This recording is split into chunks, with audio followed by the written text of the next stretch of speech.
Hi, everyone. Welcome. Startled you there. Got me again. Welcome to the Golden Ratio podcast. I am Jen, GR mom, joined as always by a very startled GR dad. Hi. How's it going? Good. Otherwise. Excellent. The cocktail of the week this week is the Perry Cuomo Christmas. It's good. It has Campari in it. I recognized an ingredient. Yeah, good job. Yay. Gin, Campari, Cointreau. I would have guessed gin. Yeah. Orange juice, cranberry juice, and champagne. I think I like it. It's a very... Campari has some kind of throwback effect for me. I think there used to be a time in Germany when Campari Orange was a drink that people would drink in bars. Just Orange Campari juice and Campari? Yeah. Campari, yeah. Yeah. And so I think the flavor of Campari has some good associations. And this definitely has both. I mean, the Cointreau is orange flavored and there's orange juice. Mm-hmm. Campari really adds some sophistication to a drink because it's kind of bitter, but in a good way, and it's sweet. It's like an accessible bitter. Yeah. Anyway, it's tasty. Plus, it's Italian, so it's got to be kind of cool. Totally. Yeah. Should we just jump into the dog updates? You mean the dogs that are fighting in the background, but not fighting? Remy and Guac are having some rope tugs, which is kind of their favorite thing now. Yeah, nothing to see here, though. Everyone just move along. Okay. Let us begin with Voodoo. On Saturday, we went out to dinner, and I got home, and I was changing out of my dress for dinner into just like my relaxing at home clothes. And I went into the bedroom, and I normally leave my clothes on the dresser. My skirt was on the floor, and that's weird because I'm generally not one to leave my clothes on the floor, period. Yeah, why is that? I mean, in general, I'm neater than that. Yes, no, absolutely. But also... But Foods eats lots of things that are not foods. So I definitely don't leave my clothes on the floor. Yeah. But who knows? Maybe, I think I had paddleboarded before. So maybe I was like, well, maybe I just was in a rush, strip the clothes off, put the swimsuit on, go out there, do that, and accidentally left it on the floor. So I pull the skirt on. The visual was excellent. Because it looked fine when I picked it up. And then I looked down and it's missing a whole chunk. It's like putting on a t-shirt and having the back missing or something. It was hilariously graphic. A big square was just missing. Totally missing. Not from the bottom or the top, the middle. Yeah, all the way waistband to hem. Yeah. Gone. Yeah. Now it was ripped up. And there were parts you could put back together, but there was not enough parts for the entirety of the skirt. So this was Saturday. Parts are missing. Mm-hmm. So of course it was Foods. Of course it was Foods. And so we've been waiting for the forensic evidence to emerge. And again, we avoid the scatological on this podcast, but we've been checking the output of Foods for the skirt. And finally today it emerged. Or was it last night? Both. I guess. Yeah. So GR Dad this morning, he's like, here's the evidence that I found in the poop. And there's the pieces of the skirt, which I was very worried about because it was embroidered on the bottom. But then there's also this stripy stuff with yellow. And I was like, the skirt was white with blue embroidery. That's definitely not that. And I was like, oh, you know what that is? That was my underpants, which were probably sitting, I probably just took all my clothes off, put them on the dresser. Oh God. Changed into my going out clothes. And so my underwear was with the skirt. And I didn't notice that it was missing because he ate the entirety of my underpants. Oh my goodness. In addition to the pieces of the skirt. Foods, man. Foods. It's not your buffet. It's a dresser. Yeah, so I left it on the dresser and he clearly pulled it down, which is a thing he's been doing. If stuff is left next to the edge of tables, beds, stuff, he's grabbing it, pulling it down. Kind of grazes. As you say, he's got no ups. No. But if he can stick his head up there, he'll just nom. For sure. Speaking of grazing. Yeah. Mm-hmm. 2 nights ago, I took Hops out for a paddleboard. And it was a really tired day. So I took her out for the paddleboard and I wasn't exerting myself, but I was kind of just drained at the end of it. And so often I'll take Hops and Guac because they both love to go on the paddleboard. But I did this longish one. It was a little windy with Hops. And I got back and I was like, all right, you know what? I'm not feeling it. I don't want to exhaust myself. You did a token. Well, yeah. So I came back up. I changed out of my swimsuit. I put my clothes back on. And then Guac was looking at me with his big eyes. And I was like, because he knows, they both know when I put on my bikini that it's time for the paddleboard. So even though I had changed back into my clothes, I was like, all right, Guac, I can't deny it. Like, we'll do like you said, a token paddleboard. We'll just go get on the paddleboard. We'll go down a couple of houses, turn around and come back just so you had a little ride. I mean, he's got those eyes. He definitely has those eyes. He knows how to use them too. Oh, boy. He sits and he looks up at you with the big eyes. They're so big. You can see the white parts around it. Anyway, so that's it. So we go out, we get the paddleboard. He jumps right on. We go down a couple of houses. We come back up. And I walk in the front door, and in the middle of the room, Remy has a bag of powdered sugar. It has been ripped open. There's powdered sugar in a pile on the floor. His nose is in it. He's licking, lick, with like, oh crap, I'm going to get caught. The powdered sugar was like not at the edge of the counter. It was like pushed way back on the counter because I know dogs counter surf. He clearly had climbed up there, grabbed the bag of powdered sugar, brought it open, ripped the top part off, was eating the powdered sugar. So I was trying to get him out of it. He's like, no, like, give it to me. Such a bad association after like 80s and 90s movies. I mean, white all over his face. He's got white all over his face. He's got the crazed eyes. He did. So I had to like lock him in the room where he eats so I could like clean up the powdered sugar, right? Pick up the bag, vacuum up the powdered sugar. I'll just add here as a side note that like I vacuumed up the powdered sugar, dumped it out of like the canister on the vacuum and like rinsed out part of the vacuum canister, dusted it off so there wouldn't be powdered sugar residue on there. But like when GR dad got back and saw what I had done, he took the canister off and like gave it a proper washing because apparently mine was not sufficient. That's how you get ants, Jen. It's fine. This is things like when the dogs come in, I dry them off, and then if I do it, GR dad's like, I'm gonna dry them off again to get them drier. So now I don't even do it, and it's great. I don't have to dry them at all because you like it your way, and I'm fine with that. I think it's fine. I mean, this is like the dishwasher loading thing that other couples have. It's just like, one person does it the way they want it, and the other person's like, it's fine. Yeah, it's fine. Yeah, we definitely load the dishwasher differently, but you know what? If you're doing the dishes, I don't care. Yeah, I think that's good. I mean, I'm not saying my method is superior, but it is different. We do different things. Yours might be more efficient. I am nothing if not efficient. Mm-hmm. You are efficient. So anyway, I clean up the powdered sugar after Remy, and then I was like, all right, I'm going to have to work with him, right? Catch him going up on the counter. Because he had, earlier in the day, he had pulled a toy off a table. Like he suddenly discovered, oh, I can get up on surfaces. Third dimension. Yeah. And so I made us dinner and I'm watching him, right? So I can catch him.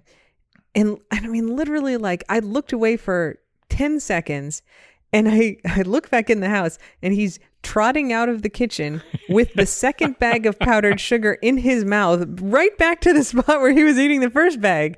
Like, sure, I should have taken the powdered sugar off the counter. But the point was that I wanted to catch him doing it. And he got up there without me noticing, grabbed it, and he's like, tick, tick, tick, tick, tick, trotting over to his spot. So then I was like, well, now I have to catch him so I can like yell at him when he tries to take something off the counter. So we had got this Stollen from Zingerman's Bakery. God, that stuff is good. It's addictive. So I unwrapped the Stollen and I put the loaf, like it's this sweet, buttery loaf of bread with like little fruit bits in it. I put it like right on the edge of the table. And so Remy's like, sticks his nose up there. He was smelling. Yeah. And he like starts sticking his tongue out and I like yell at him real loud, which of course upsets all the other dogs. And then yesterday I caught him, I heard him in the kitchen and I ran in there and he had like his whole torso up on the counter, like tippy toes stretching up there looking for the powdered sugar, the same place he found the powdered sugar. For some reason, he's got like really long arms. I don't know if he's just like more flexible in his front arms, but they look like bear arms or something. They can reach further into the he the likes to nooks and stick them crannies. way out to the side too. Yeah. He's got a whole different challenge than like, guac or something. Yeah. Anyway, once I entrapped him and then once I just caught him and he definitely knows that he shouldn't do the thing he did because I left the Stollen that time I caught him and yelled at him. I left it on the edge of the counter and you'd see him like looking back at it and then he'd be like, oh no, I can't. So he's learning. It's going to be easy to train this out of him, but it is going to be a little bit of a process. Guac learned too. He was oblivious to it at first and then would counter surf, and I think we caught him or did the electrics thing. We had the little zapper mat. But either way, it's definitely sunk in. He will go right up to the edge and indicate that he knows there's something right there, but not grab it, which is really good. The Zapper mat also helped because he'd jump onto the bookcase and look out the window all the time. That was the harder thing because we were usually outside when he did that. Yeah, so the Zapper mat was great. 2 times was all it took. Getting zapped twice.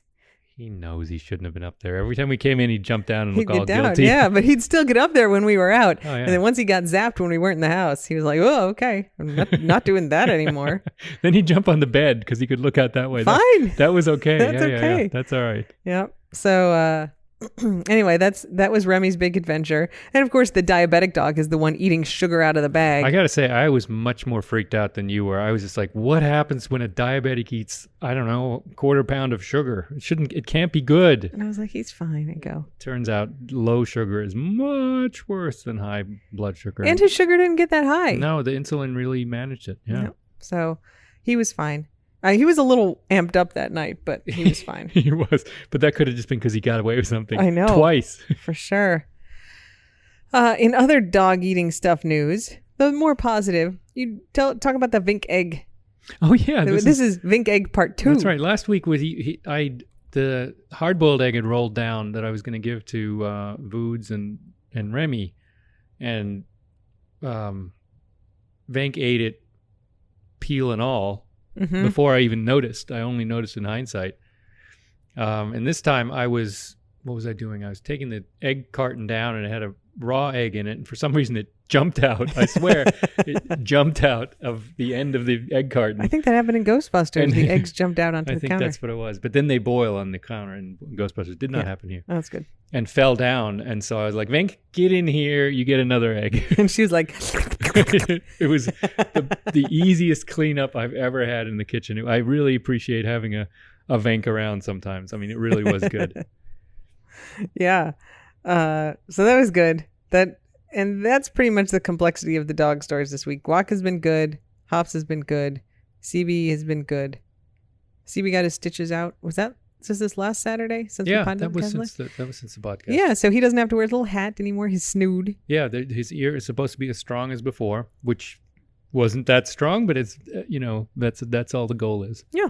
So everybody else is doing good. He's good, and he's not itching his head anymore, or maybe he just didn't like his hat, or it really was itching because it was healing. It seems like it's the hard part's over. Yeah. I did write down just on my list of stuff to talk about a GR Dad quote, which is, "They're absolutely gulls, but they probably don't smell good."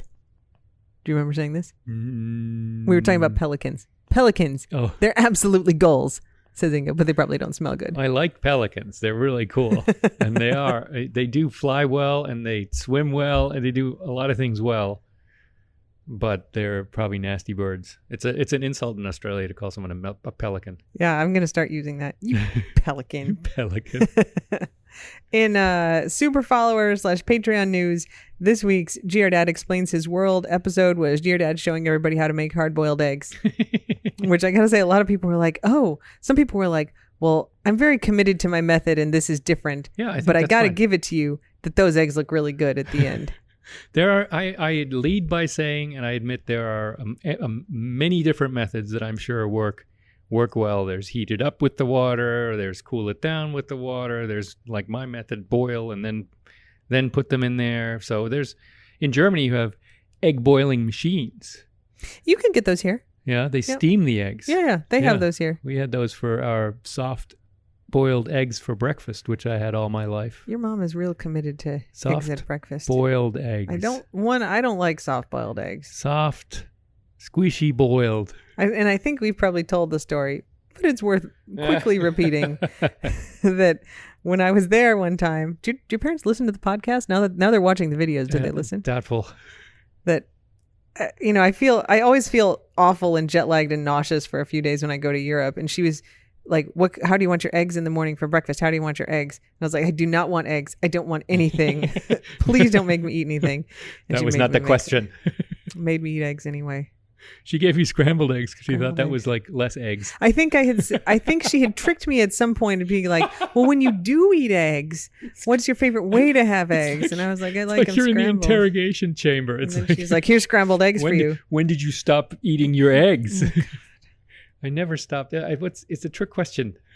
They're coming. Ingo's parents are coming for 3 weeks in the middle of January. So I'm sure we'll have stories.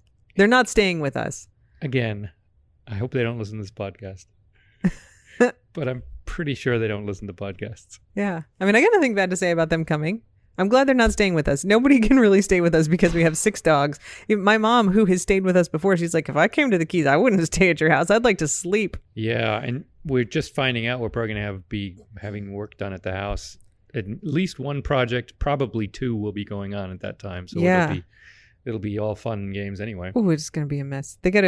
We have spalling, which is basically water damage to our concrete, which we knew when we bought the house, and it's finally time to do something. So they have to take off our front steps. As you said, it's like that apartment building in South Miami that collapsed. That had spalling. That's what it was. That kind of, I mean, theirs was obviously much more severe, and ours isn't to the supports of the house. It's on the stairs and the front and back porch.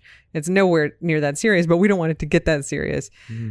So yeah, they have to take off our front steps, which are solid cast concrete, and replace those. And they have to take off and replace part of the front porch, and the back porch is going to be like a 3-week taking off concrete. They have to take off all the railings. They have to take off the screens, like treat the rebar rust and recast oh my God, it's going to be so disruptive. They're saying 3 weeks. Oof.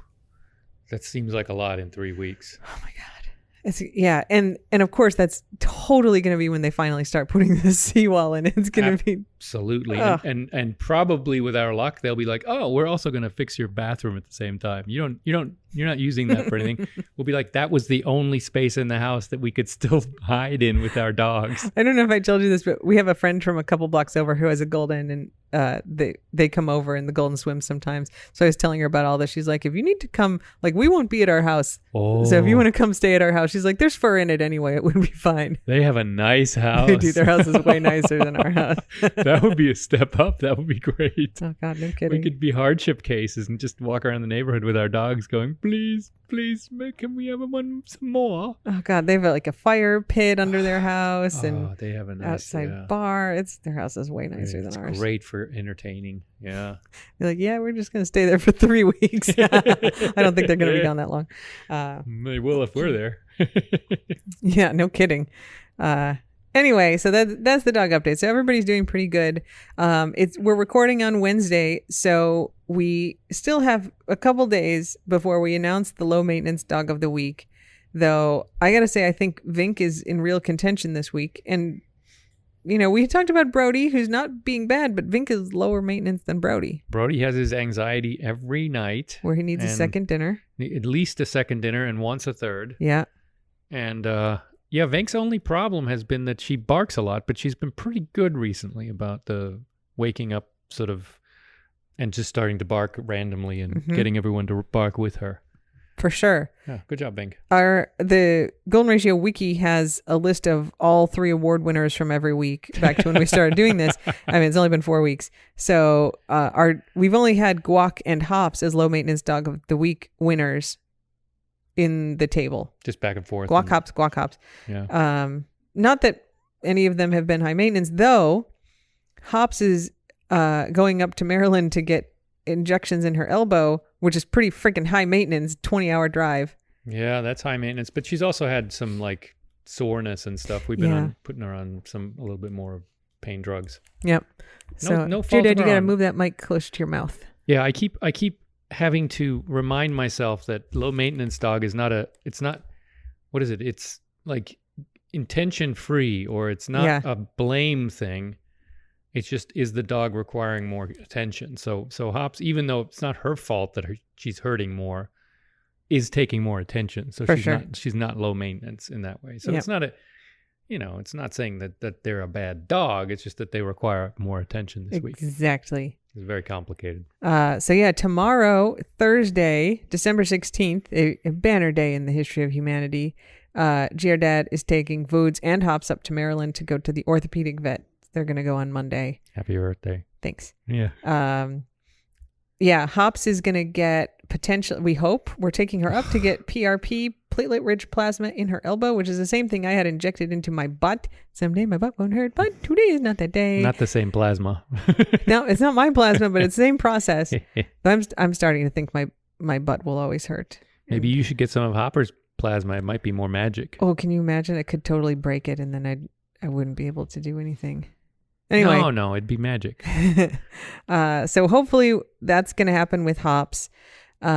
She has to have an evaluation on Monday, and then if they do it, they put them under anesthesia, which they sure as heck don't do for humans. So I've had PRP injections both in my hamstring, and then I had it in my rotator cuffs, and oh dear Lord. Oh my God. It hurts so bad. The description, and the shoulders. Brace yourself for the description because it's bad. If you have sensitivity about this stuff, it's terrible. I mean, they draw your blood, they spin out the plasma, they put it in a bunch of big syringes, and then they shoot those syringes into your joint. But it's not real liquid. Oh no, I mean, it's real viscous. Viscous. And it takes up a bunch of space where there's no space. And they're poking around. Oh, it hurts so bad. This just sounds like terrible. The pressure in the joints. Terrible. Like well, I have a very high pain tolerance, obviously, if I can run as far as I do. Pain, full on 10 out of 10 for about 20 minutes after those shots. Oh, it hurts so bad. Oh, it just sounds awful. I called, when I had the second round in my shoulders, which hurt more, I think.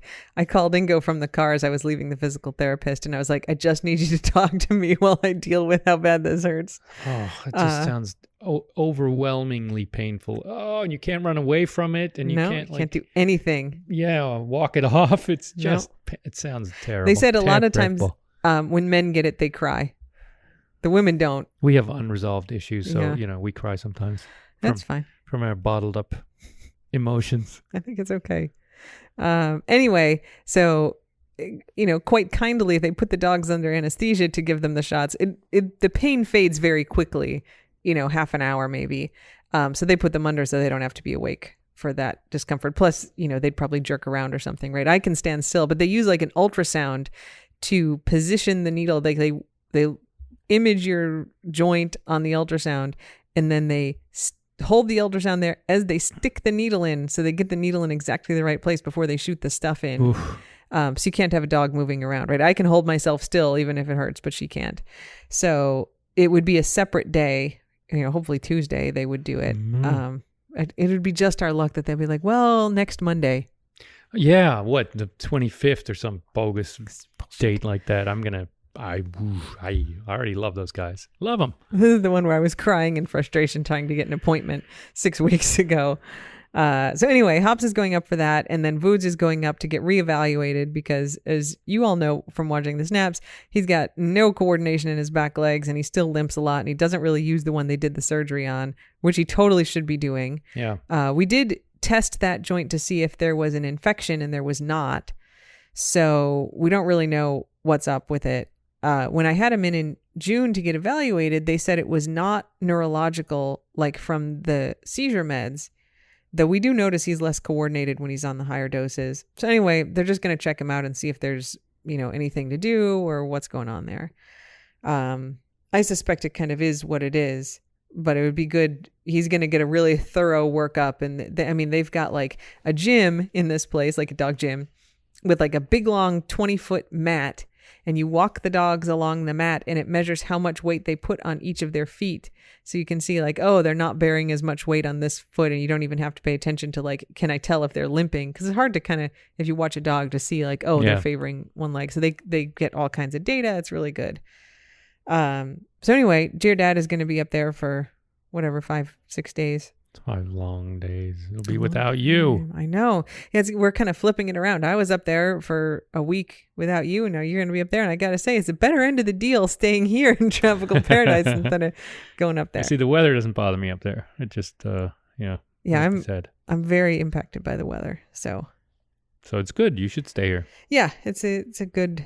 I mean, if we have to be apart, I prefer to be here. Yes, I would not like to be. I would like to be not apart, but I need to get these dogs to the place. Yeah, that's going to be good. And you like the road trip. I do.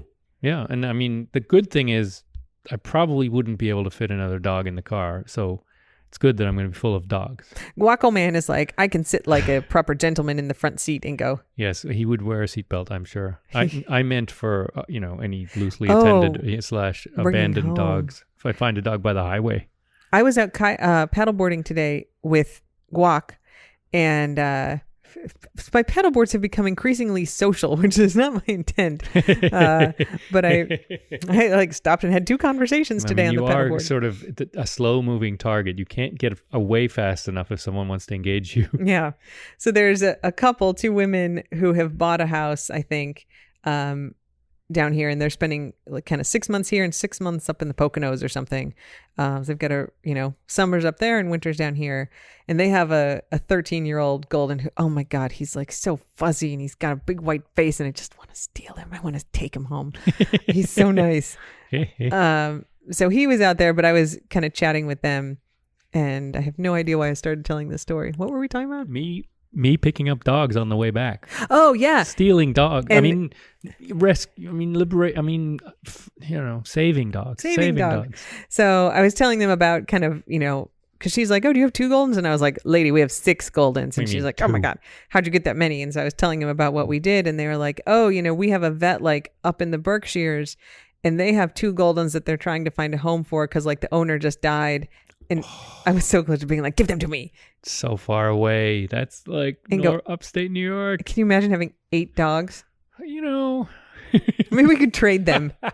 We'll give you 2. We would have to do military style, roll call. We may have to shave numbers in their backs or something where we would lose track of 8. No. That's the problem. If we had a very rigorous system, we could handle it. It's too much. If they were going to die, if it were like, you can take them or else they will die, like, of course, right? But that's not the situation.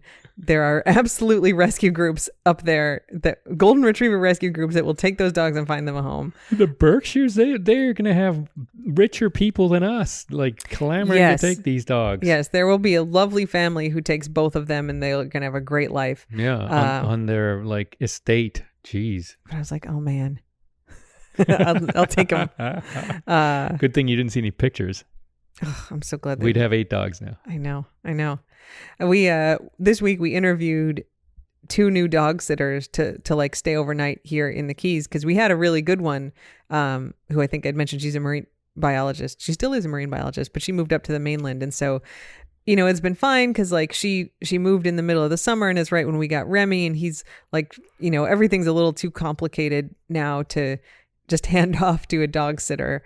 But our emergency vet is reopening at the beginning of January.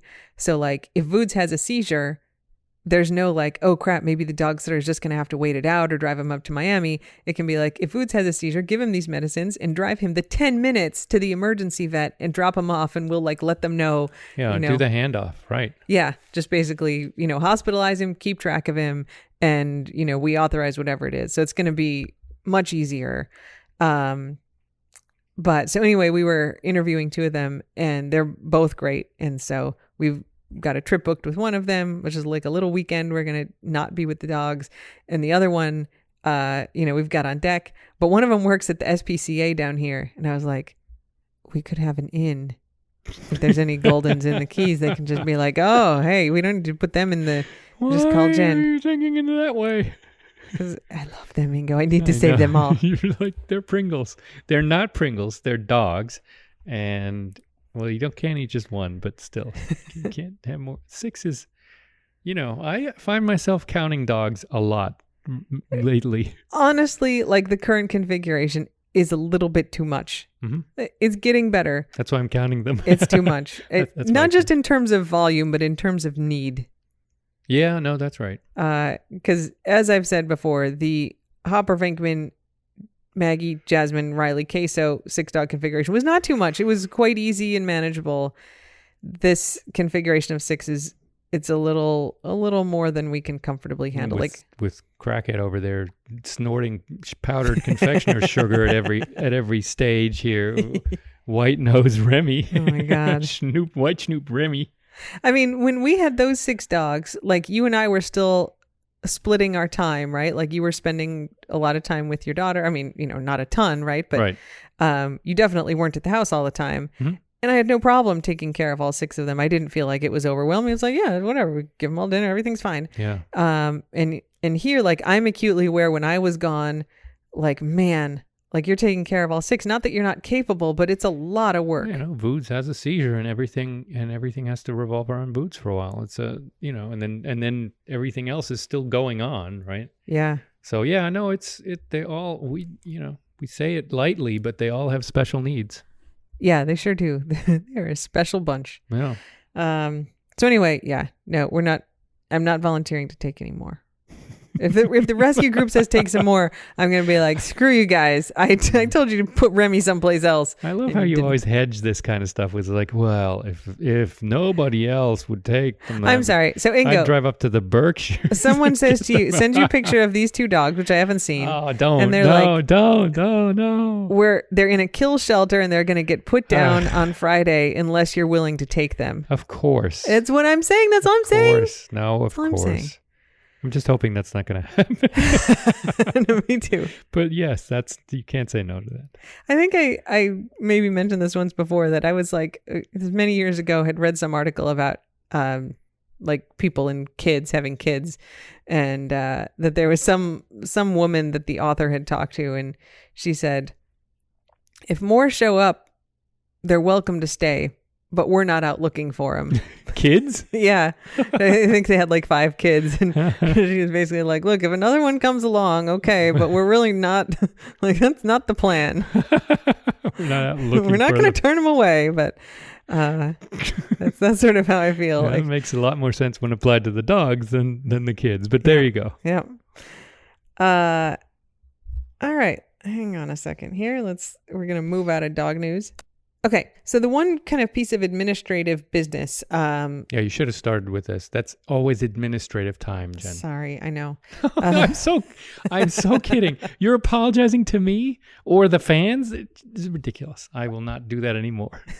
So we were approached by an app called Wisdom, which is spelled exactly like the word.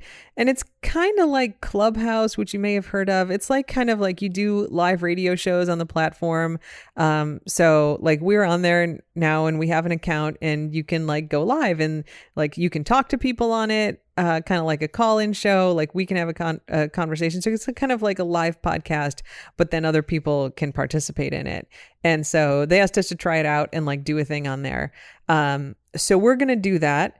We're going to put a link to the app in the show notes, and there's a little bit of a bug that we've run into in terms of being able to find our profile on it. So they're going to work that bug out. So we're planning to do a kind of live podcast, with hopefully like you could talk to us and ask questions kind of abilities on the platform. It's going to be 3 p.m. on December 26th. So that's the Sunday, the day after Christmas. It's a Sunday, 3 p.m. Eastern time in the U.S. So that's like noon Pacific time in the U.S. and 5 or 6 in Europe. 8 or 9 p.m. in Europe, depending on where you are. No, noon is 6. And we're going to do it at 3 p.m. our time. 3 p.m. is 9, yeah. Yeah. Unless you're in England, which is 5 hours. Yeah. Yeah, I think so. So we're definitely going to like put this on all the platforms, like, you know, closer to the day, and we'll have a link and everything, but there's going to be like a first link in the show notes for today so if you want to like get the app and get it all set up so you kind of have it ahead of time, it's free, like it doesn't cost you anything to do it. So we're just going to kind of try it out and see how it goes. And if everybody loves it, like that's great. Like we can do kind of live podcast stuff on occasion, but they asked us like, hey, like you've got this podcast, you want to try this thing out? And we're like, sure. So mark on your calendars, 3 p.m. Eastern time, December 26th. We're going to try this thing. And like I said, we'll post on all of the socials more links and info as we get closer to it. So there you go. That's admin corner. Oh, important other admin corner. I have met the goal to take all of Mark Zuckerberg's money by making the reels. So 3 weeks ago on the podcast, I announced that Instagram had kind of given me a challenge to get 1.09 million views on reels. Which makes no sense, but there you go. Clearly algorithmically generated between November 21st and December 20th. That was the window that I had to get the 1.09 million views. But on my running account. So I've just been posting like some of the TikTok videos, some like old videos of like the previous squad members, you know, a few things from here, just like, you know, little bits, like 2 or 3 a day. And we hit the goal last week. So we get money. So Instagram is giving $1,000 to us for meeting the goal, which is great because I've been tabulating all of our expenses for our financial advisor, because I slacked off on doing it over the course of the years. I've been like putting all this stuff in the spreadsheet, and oh dear Lord, the vet bill is just from the last week. I mean, Voodoo spent 5 days in the neurology hospital. Yeah. Turns out dog hospitals are expensive, just like human hospitals. I think that was a $5,000 vet bill. Well, he was well cared for. Oh, I mean, 100% worth it, and we can afford it. Like they loved him. Even like all the dogs have pet insurance, but Voodoo's epilepsy is not covered by the insurance. It's a pre-existing condition. Yep. And no Obamacare / Affordable Care Act protections for dogs on pre-existing conditions. We're just lucky to have pet insurance, frankly. That's just a good move. I mean, I know Matt does this too, but it's a good idea to get pet insurance. I will add on that. So we've used Nationwide as it was under a different name before, but basically Nationwide's the company, and we have all the dogs under that. But when we got Remy, I was like, I need to get him signed up, even though he's the rescue group is paying his medical bills now and that covers it. I was like, I want to get him signed up. So when when he gets transferred to us, we've got him covered.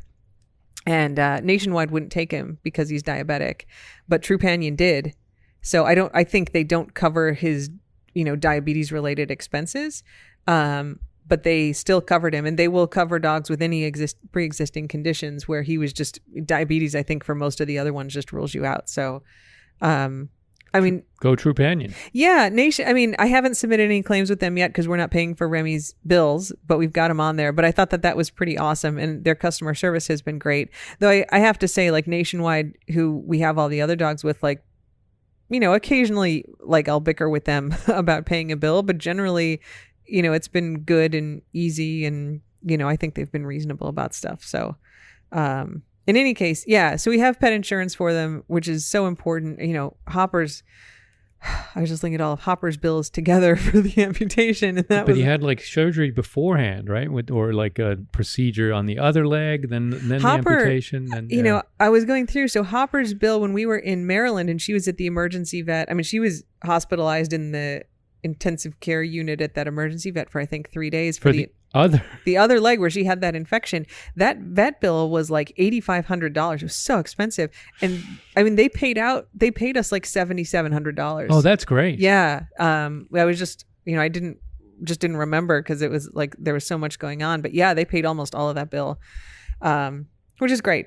But anyway, the Vood's hospitalization for his seizures is not covered by the pet insurance. So getting $1,000 from Instagram, Mark Zuckerberg. Yeah, it won't pay the whole bill, and it's fine. We have plenty of money to pay it, but it's nice to be like that chunk came in. I think it was like literally the same day I would like put that bill in our system, and I was like, oh man, like, it was good to be taking his money. All right, so that's the end of admin corner. Okay. Do you want to do German word of the week, or you want me to do taste of the keys? Taste of the keys. Taste of the keys this week is that we have a gator. No kidding. Not a small gator. 12-foot gator. Confirmed gator. Yes. It's like it showed up on Nextdoor, like, a little bit down the street, whatever, half a mile away. And they're like, oh my God, look at this gator. It's 12-foot gator in the canal. But it was like kind of a ways away. And then our friend 2 streets over, she's like, the gator's here. She's like, you think it's the same gator as the other one? But like for 3 days, she's like, well, I'm not letting my dog go swim in the canal because like you can see the gator out there like hiding in the mangroves on the other side. So I actually got on my paddleboard and went over to try to spot the gator. Did you have a dog on the paddleboard? Yes, Hops came with. Just saying. I wouldn't have let her go chase the gator. Good. No, she's smart. I didn't see it though. So apparently the gator has, I don't know. It's not where it was. That's worrisome. The gator would take a lunge at one of the dogs. Like, I'm not as worried about the sharks or the dolphins or the other critters we have here, but a gator that's that big, Vank might be a morsel. Our neighbor said, I'm adding in here. Some stupid person said to her, gators really have a taste for dog meat. Oh, for Pete's sake. Like, why would you say that to somebody? What a stupid thing to say to somebody. It's also not, it's like, no, that's not true. That can't be true. That's or a person who just verifiable. likes to make shit up and say things because they think it's amusing. Ingo. I know. Anyway, I didn't spot the gator. But, we didn't talk about this. The dolphins. Yes. We were having breakfast. The dogs were having breakfast, and Ingo looked outside, and he's like, "Ooh, there's something big out there in the water." And we're both looking, and then we see little dolphin pop up, and I was like, "Let's go!"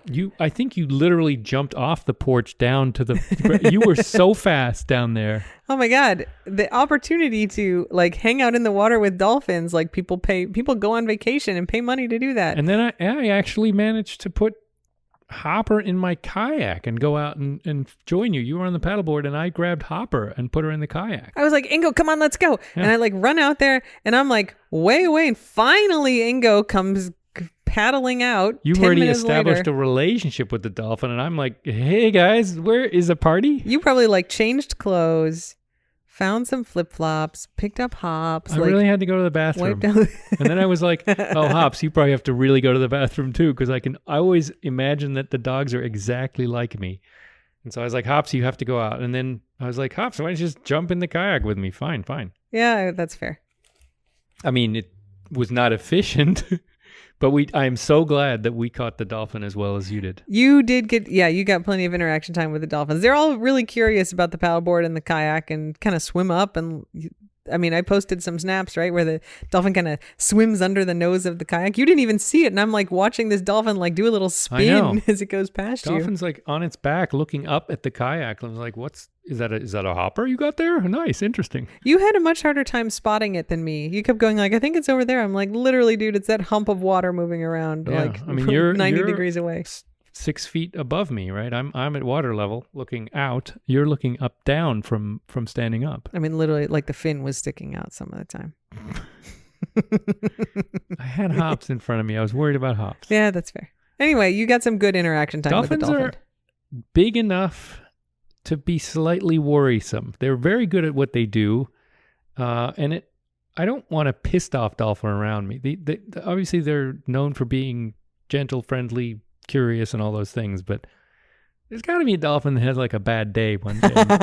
Be like, you tourists, I'm going to show you that I'm the king of the ocean and not you and your stupid plastic kayak, and like, I don't know, batter me or something. We were watching a really bad shark movie. That doesn't narrow it down. Oh, I know. I mean, some of them are like the sci-fi ones are kind of funny. Yes, if they're self-aware, then they are funny. If they try to be serious, they'd better be Steven Spielberg quality, or else they just are. Blah. This one was trying to be serious and it sucked. It's one where it's like the girls are, there's a shark, and the girls are kind of standing on, this like rocky outcropping, and they're like, we're out in the middle of the ocean and we don't know where we are and we don't know where to go. Like, it's just water. And like, literally there's a fucking island, like 100 yards behind them in the shot where they're like, there's no land anywhere. There's like vacation homes behind them. Oh, I mean, it's just such a bad production. It's so bad. Anyway, there was a scene in there where there's a pod of dolphins that come like literally beat up the shark. They're like flinging themselves at the shark and headbutting the shark. They all but put little like boxing gloves on the dolphins. It would have been better if they had done that. Punch. Oh my God. Yeah. Anyway, so I have this. I mean, the dolphins are super cool, but they are big marine mammals. Yeah, they are big. Not small, and they're so good at being in the water, right? It's so easy for them. Yeah. So effortless. It's cool. But they could kick my butt. Yeah, they could. But it was pretty awesome. I mean, that's the second time. Totally. The first time I went out with the dolphins, you didn't come. That's right. I was supposed to be doing like remote control. I was telling you where the dolphin was. You did a good job. I mean, I always want you to come. Yeah. But you're definitely not as enthusiastic about getting out and interacting with the wildlife as I am. So I'm glad you got to come for that one. Yeah, because it's scary. So it's a big wildlife week. Yeah, the dolphin was more just cool. All right, so what's our German word of the week? Well, you suggested Tannenbaum oder Weihnachtsbaum because it's a Christmas thing. But It's a Christmas tree. But I think everyone knows Weihnachtsbaum, don't they? No. Tannenbaum is like, we kind of know for the Christmas tree song. Tannenbaum just means pine tree. But like when we sing Christmas tree, Christmas tree, Sure. we kind of are aware it's Tannenbaum in German. Yep. Weihnachtsbaum is not used in the U.S. Okay, Weihnachtsbaum is Christmas tree. Yeah. Yep, and it is a Tanne. Mm-hmm. Evergreen. Yep. Although it can be kind of stickly compared to the ones here. It could be more Charlie Brownie. Can be more of a fir. Not like the Douglas firs they have here. It could be more Charlie Brownie, but which is better for candles, as we've said. If you'd like to hear GR Mom's outrage over putting candles on a Christmas tree and GR Dad's defense of it, you can go back to last year's Christmas adjacent podcasts where I rant about this. You can also probably find it on Twitter, where many Europeans chime in with their photos of their houses about to burn down because they have lit actual candles on their Christmas trees. Or you can go 2 years back or maybe 3 years back. I think we have this. It's a perennial evergreen. Ooh, the word for evergreen is Dauerbrenner in German, by the way. Oh. That was going to be my alternate word of the week. Dauerbrenner, which means long time burner. Burns for a long time. Interesting. Which can also be like an evergreen joke or an evergreen song. Evergreen tweet. Movie. Yeah, just like always consistently popular. Evergreen tweet. Yeah, you'd say it. Dauerbrenner tweet. Interesting.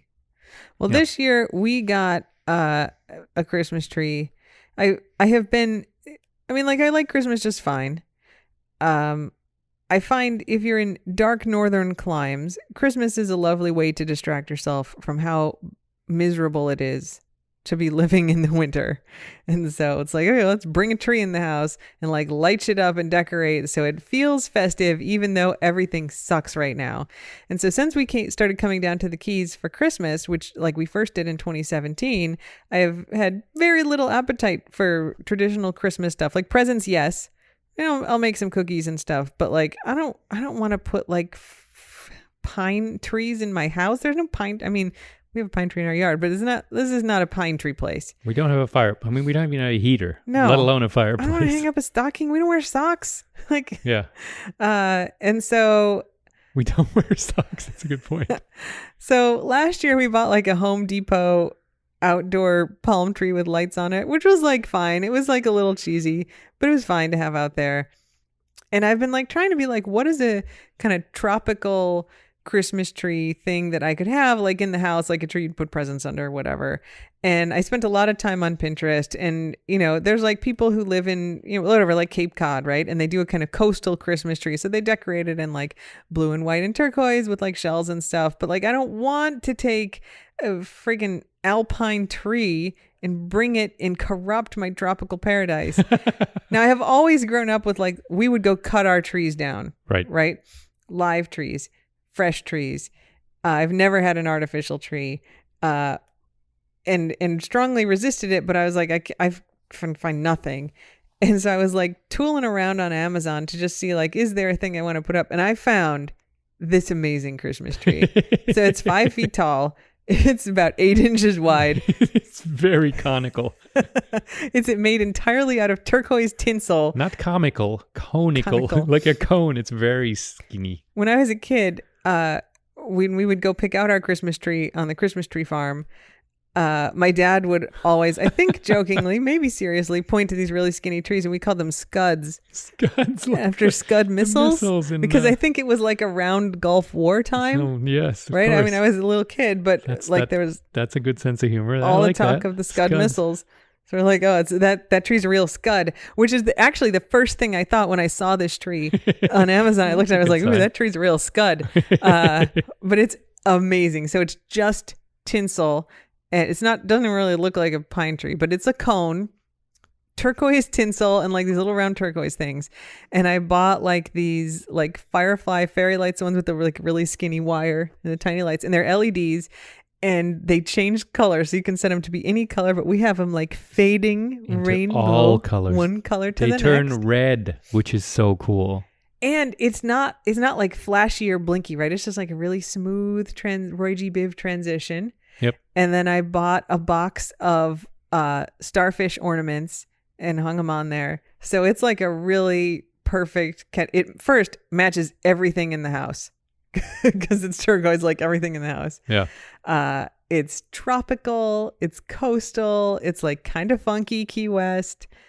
I'm so happy with it. It's been 3 days and no dog has eaten it. So I sprayed yay. it down with like the super toxic anti-chew stuff, not the bitter apple, like the stuff that you can't really breathe after you spray it.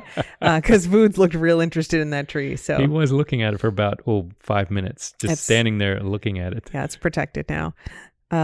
So I'm really pleased with it. Those starfish ornaments look like they belong on it. It looks great. The lights too, right? You would think it maybe came with those lights, but yes, I did. Yeah, no, it didn't. I bought the lights separate. Nice. And it's like a 33-foot string, and I was really worried that it wasn't going to be enough, and it's like exactly the right amount of lights. Because it's such a skinny tree. It's so small. Yeah, it's real skinny. I mean, it's 5 feet tall, but it's very skinny. No, it's good. But it literally like collapses into a box that's smaller than a pizza box.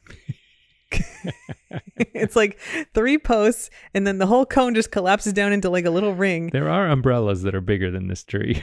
Oh, this tree you couldn't use it as an umbrella. No, I'm just saying, tiny. It's just small. I mean, yeah, it's maybe 12 inches across at the bottom. Mm-hmm. Yeah, it's real small. It's perfect. It fits in the little nook. We don't have to move anything. Yep. I am in love with it. It's great.